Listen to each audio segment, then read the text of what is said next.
দেশের বিভিন্ন প্রান্তে, বিভিন্ন জায়গাতে বিভিন্ন মানুষ তারা সমর্থনের একটা জোয়ার দেখতে পাচ্ছি আমরা।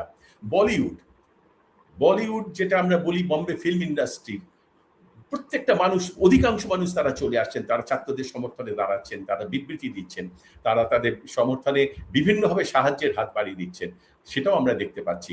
নাসিরুদ্দিন শাহ রয়েছেন, সালমান খান এসেছেন, আমির খান তিনি বাধ্য হয়েছেন মন্তব্য করতে, মাধবন তার 3 ইডিয়টস এর ওয়ান অফ দ্য ক্যারেক্টার্স, তিনি আজকে বিবৃতি দিয়েছেন, দিয়া মির্জা দিয়েছেন, সোয়ারা ভাস্কর দিয়েছেন, শাবানা আজমি দিয়েছেন, জিনাত আমন দিয়েছেন, প্রত্যেকে, সোনু সুদ দিয়েছেন। এইরকম বলিউডের যারা একেবারে খুব বিখ্যাত এবং অতি বিখ্যাত, কম বিখ্যাত, স্বল্প বিখ্যাত, প্রত্যেকে তারা এগিয়ে আসছেন। তারা দিন দিন এই সমর্থনটা বাড়ছে এবং বিভিন্ন শহরে এর আন্দোলনের যে প্রভাব সেটা ছড়িয়ে পড়ছে। কিভাবে আগামী দিনে শেপ নেবে না নেবে সেটা বলা এই মুহূর্তে কঠিন।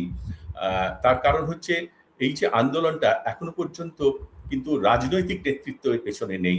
যারা আছে তারা 2 মাস আগে যাদের জন্ম, অজ্ঞাত কুলশীল যারা বলা যায়, তারা একটা জোয়ার এনে দিয়েছেন। সেটাকে কিভাবে রাইটলি চ্যানেলাইজ করা যাবে কি না যাবে, পলিটিক্যালি যাবে কি যাবে না, সেটার উপরে অনেক কিছু নির্ভর করছে। এবং সরকার ডেফিনেটলি চেষ্টা করবে, প্রত্যেক সরকারই চেষ্টা করে, তাদের ধর্ম অনুযায়ী তারা চেষ্টা করবে যে এই আন্দোলনটাকে স্তিমিত করার।